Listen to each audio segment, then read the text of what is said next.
Our movie today begins in the distant past, specifically during the dinosaur era. In space, we see a giant meteor flying at great speed, and we notice it is heading toward planet Earth. At that time, dinosaurs were living on Earth in peace. Fortunately, this giant meteor does not collide with the planet, it passes right by. Afterwards, we go to a small house located next to a massive mountain range. There we see a herbivorous dinosaur of enormous size, and we learn that this dinosaur's name is Henry. We notice him clearing a plot of land of trees, then he begins plowing the ground to prepare it for planting. At that time, we see his wife, Ida, helping him scatter the seeds. These seeds grow into many plants. We see Henry spraying them with water to irrigate them. Later, he and Ida go to check on their eggs, and they seem very excited to welcome their 3 children. Suddenly, the first egg hatches, and a very mischievous-looking small dinosaur comes out. Henry and Ida are delighted, and she decides to name her Libby.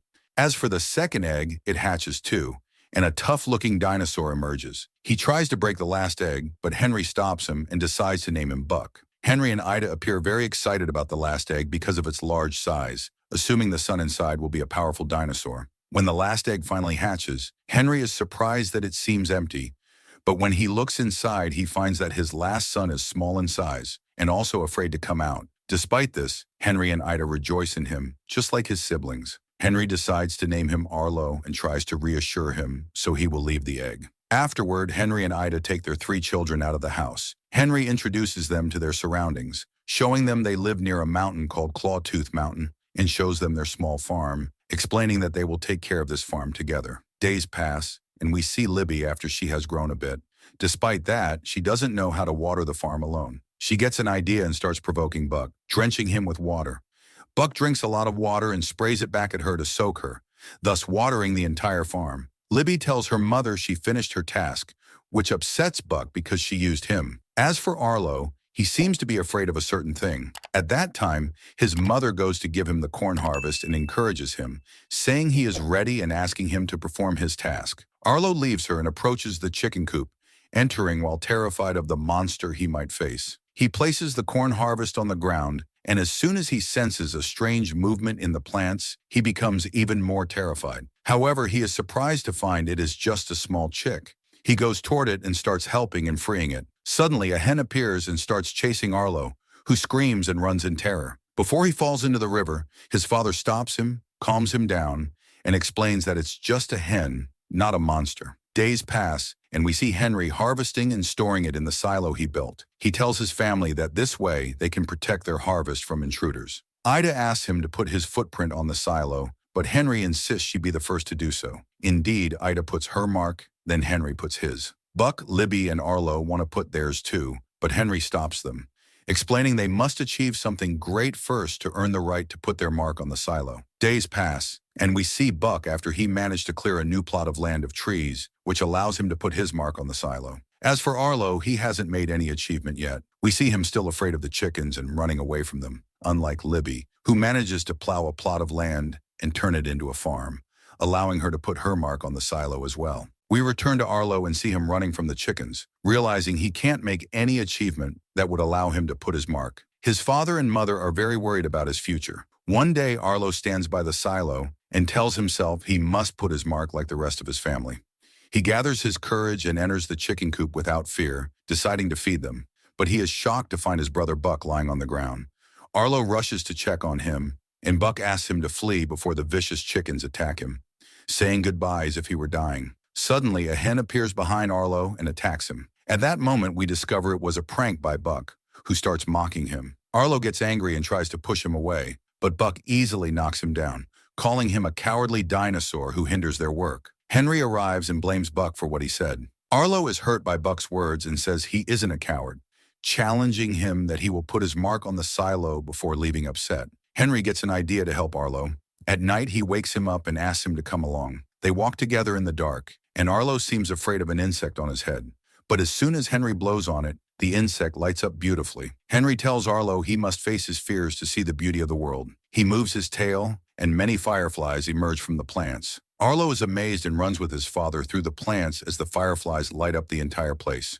Later, Henry tells Arlo he has a new mission for him, and if he succeeds, he will let him put his mark on the silo. The next day, Henry takes Arlo to the silo and tells him a strange creature has been stealing their food. He explains they must catch it or they won't have food for winter. He sets a trap with Arlo, hanging a net in a tree. Henry tests it with a pumpkin. When the net falls and makes a sound, Henry smashes the pumpkin, telling Arlo that if he does the same to the creature, he can put his mark. Arlo gets excited and guards the silo all day, driving away insects. Suddenly, he hears the trap snap and sees the rope moving. He approaches, terrified, and discovers the creature is just a human child. Because Arlo is timid, he is terrified even though the child is trapped. Arlo gathers his courage to strike him, but the child starts choking from the ropes. Arlo cuts the rope to save him. The child regains his breath and approaches Arlo, who backs away in terror. Arlo hits a rock and falls, screaming in fear. When the child sees Henry, he flees. Henry gets angry and blames Arlo for letting him escape, emphasizing that he must overcome his fears to survive. He decides to take Arlo to catch the child. They follow his footprints beyond the fence. A powerful storm begins, and it starts raining. Arlo is afraid they might get lost, but his father explains that if he keeps walking against the river's current, he will surely reach home. They keep following the child's footprints. Henry runs before the rain erases the tracks and asks Arlo to hurry. But Arlo is terrified of the storm, lightning, and thunder. While running, he hits a rock and falls. Seeing Arlo's leg is injured, Henry sympathizes, saying he only wanted him to face his fears. Arlo says he will never be strong and brave like him, but his father reassures him that one day he will be even stronger. They decide to return home as the storm worsens. The river level rises, and Henry realizes they are in danger. He lifts Arlo onto the rocks. Seeing a flash flood approaching, he throws Arlo onto a high ledge and tries to climb up himself. Unfortunately, the rock breaks, and the flood carries him away, drowning him in front of Arlo. After some time, we understand Henry has died. We see Ida falling from the pressure of too much work. Arlo goes to check on her, and she says they must gather the harvest before winter or they will starve. Arlo takes her place, promising not to let that happen. He goes to the silo to store the harvest and is surprised to find the child inside. Arlo attacks him, but the child escapes with some harvest. Arlo chases him, and they both fall into the river. The current is strong, and Arlo can't get out, calling for help in vain. The water sweeps him toward a dangerous slope. Arlo hits a rock, loses consciousness, and is carried away by the current. After a long time, Arlo wakes up on the riverbank. He gathers his strength, stands with great difficulty, and tries to climb the rocks to escape, but fails and falls. He hears a howling sound and sees the child on a ledge. Angry, he climbs again and reaches the top, but the child leaves. Arlo climbs a mountain to see where he is and is shocked to find himself in an unfamiliar place. He can't see Clawtooth Mountain, meaning he is very far from home. Seeing the river, he decides to walk against its current to reach home. Fortunately, he sees berries on a tree and tries to reach them to eat, but the rock he is on slides and he falls. His leg gets stuck between two rocks, and he can't get it out.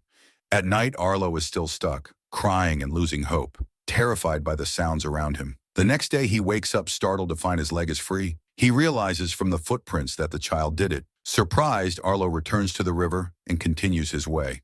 When it rains, he gathers branches and makes a tent, but the water drenches him, and wild animals laugh at him. Later, Arlo sees something approaching through the plants. He is terrified and stays still. He is surprised to see it's the child, bringing him a lizard to eat. Arlo is annoyed and tells him to leave or he will kill him. The lizard wakes up and escapes, and the child chases it. Before we continue, I think you forgot to hit the like button. Press like now, my friend, and subscribe now. Later, the child attacks a beetle and brings it to Arlo, who angrily throws it away. The child looks for other food and brings him berries. Arlo eats them, likes the taste, and finishes them all, asking for more. The child takes a branch and runs, making Arlo follow him. Arlo realizes he is taking him to a berry tree. He follows the child, who jumps from tree to tree.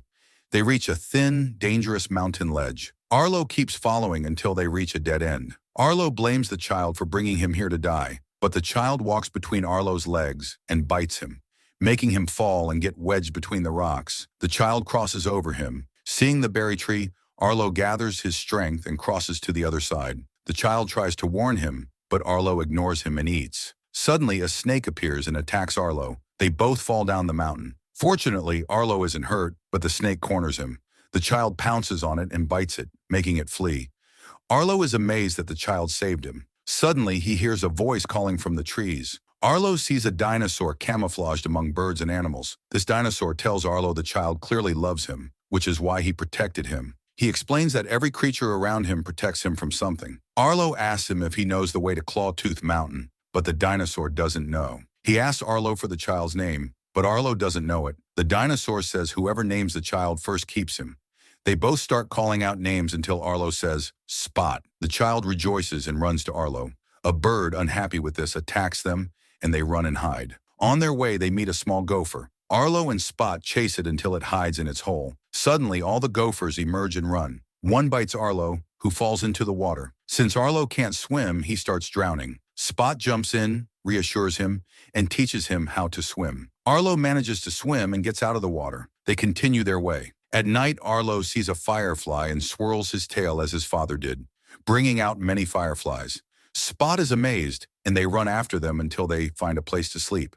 When the firefly with Spot goes out, Arlo blows on it to light it again. Arlo remembers his father and feels very sad, saying he misses him and wants to return to his family. He asks Spot if he has a family too. Since Spot doesn't understand, Arlo uses branches to represent his family, members circling all 5. Spot brings 3 branches, circles them, then knocks 2 down and buries them, looking very sad. Arlo realizes these were his family and that his parents died, so he is alone.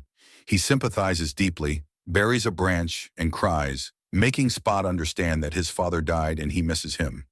Spot hugs and comforts him, appearing to miss his family as well. The next day, Arlo wakes up and rouses Spot. They continue their way amidst a powerful storm. As soon as Arlo sees the lightning and hears the thunder, he remembers the day his father died and runs through the storm in terror. He looks for a place to hide until he finds shelter under a tree trunk. The storm ends, and Spot goes to Arlo, who is shocked to see most of the surrounding trees destroyed. He is terrified because he can't find the river and doesn't know how to reach home. Suddenly, Arlo sees a group of flying dinosaurs and runs after them, calling for help. 3 of them approach him, checking if he is okay. We learn their leader is named Thunderclap. He asks his followers to look for any animal needing help. Arlo feels reassured and asks how to reach Clawtooth Mountain. Thunderclap remembers the mountain and says he goes there often, but it's very far. He explains he loves storms because they make him stronger and provide food. One of his followers says he found an animal needing help trapped under a tree. Thunderclap asks Arlo to help. The 4 of them work together. Arlo breaks the tree and they free the animal. Thunderclap thanks Arlo for saving the cute animal, but suddenly eats it. Arlo is shocked and looks at Spot, who is hiding under a tree trunk in fear. Thunderclap's followers fight him for eating the whole animal, but he defeats them easily. Arlo takes the chance to flee, but Thunderclap and his followers corner him. Smelling Spot, they ask Arlo where he is. Arlo lies, saying he is behind a certain rock. They run there, but Thunderclap is suspicious, looks into Arlo's eyes, spots Spot, and pounces. Spot jumps onto Arlo's back, and they run at top speed to escape. Fortunately, Arlo sees 2 herbivorous dinosaurs and heads toward them for help. He is shocked as they run toward him, and Thunderclap's gang knocks Arlo down, biting him.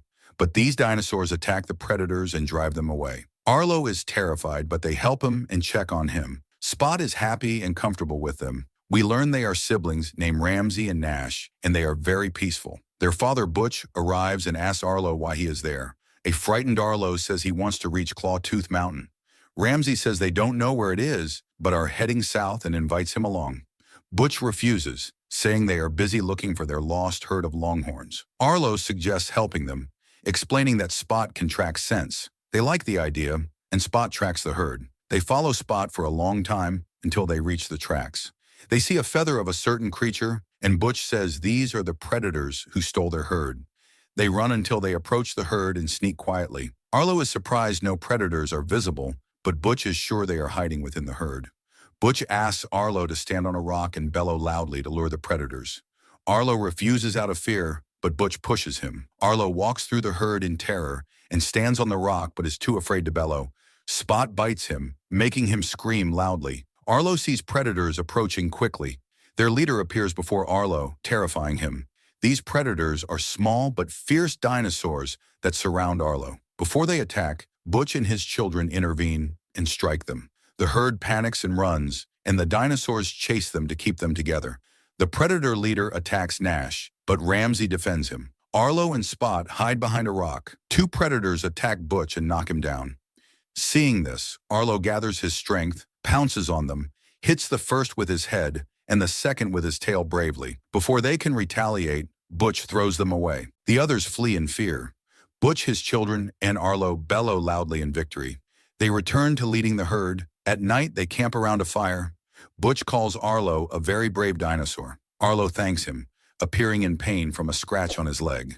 Ramsey reassures him, saying he'll get more injuries in the future, and that scars are good because they mean you faced dangers and overcame them. She tells a story of how she once had to bite off her own tail to free herself from rocks and survive, appearing very proud. Nash shares that he once fought predators and lost feeling in his leg from an injury. Arlo asks Butch about the scar on his head. Ramsey and Nash ask their father to tell the story again.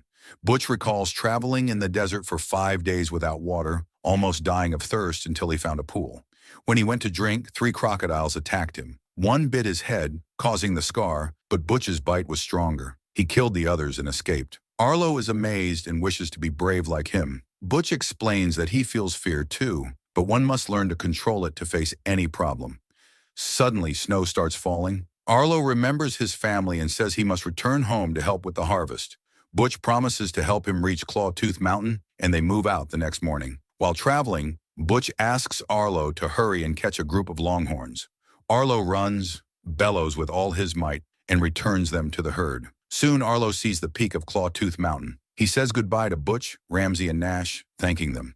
He takes Spot and heads toward the mountain, running by the river with Spot on his back. They run joyfully among birds and climb toward the mountain, rising above the clouds. Arlo is at the peak of happiness because he is close to home.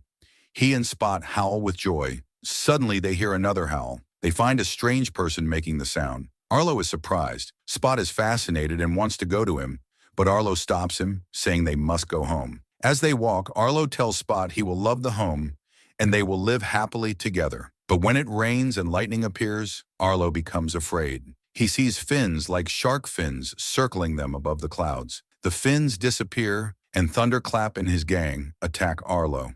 They lure him to a mountain edge and corner him. Thunderclap seizes Spot. Arlo tries to grab him, but Thunderclap pulls him away and flies into the sky. His followers knock Arlo off the mountain. Arlo falls into a tangle of vine-like branches that trap him. He tries to free himself to save Spot. A rock falls on his head, knocking him out. When he opens his eyes, he sees his father clearing the branches and helping him. Arlo is overjoyed, thinking his father is alive. He hugs him and says he must save Spot because he helped him so much and isn't to blame for what happened. His father doesn't respond and keeps walking. Arlo notices his father leaves no footprints and realizes it's a vision. Sad, he tells his father he is still afraid. His father looks at him, says he has become strong and brave like him, and asks him to save his friend before vanishing. Arlo wakes up, gathers his courage, cuts the branches, and runs at full speed toward the river to save Spot. He runs through rain and lightning, unafraid, howling loudly to find Spot. He hears him and finds him hiding in a tree trunk from Thunderclap and his gang. Arlo pounces, attacking with all his strength, knocking 2 into the river. The others grab Arlo and fly with him, but he doesn't give up. Seeing Thunderclap attacking Spot and the water rising, Arlo gathers his strength, spins, and hits the 3rd dinosaur with his tail into the water. Thunderclap is about to eat Spot, but Arlo bellows so loudly the ground shakes. A terrified Thunderclap falters, and Spot bites his wing, tearing it. Arlo throws a branch at him, knocking him into the water. Arlo sees a flood approaching and realizes he might not save Spot in time. This time he gathers all his courage, runs at full speed, jumps, and takes the hit of the wave himself. In the deep river, he swims until he surfaces and finds an unconscious Spot on a tree trunk. Seeing a waterfall ahead, Arlo swims with all his might, enduring the pain of a branch hitting him. He reaches Spot just as he starts to drown, and they both go over the waterfall. After a while, Arlo emerges with an unconscious Spot. To his joy, Spot wakes up and is alive. They gather their strength and continue. Soon, Arlo sees his home and farm. He and Spot hear a howl and see the same strange person, now with a wife and 2 small children. Arlo and Spot approach them. The woman touches Spot, making him feel safe. We discover these are Spot's family. Arlo is moved and happy. Spot is happy too, but returns to Arlo to continue their journey. Arlo sets him down and pushes him back to be with them. Every time Spot returns, Arlo sends him back to his family, drawing a large circle around them to show they belong together. Spot runs to Arlo for one last hug, both crying because it's the last time they'll see each other. Spot says goodbye and joins his family. They walk away as Spot gives a final look and they howl together. Arlo continues through the trees to his farm. As soon as his mother sees him, she runs and hugs him, followed by Buck and Libby. Finally, Arlo puts his footprint on the silo after an adventure where he learned the true meaning of friendship and courage. Don't forget to subscribe to the channel and activate the notification bell to receive the latest videos.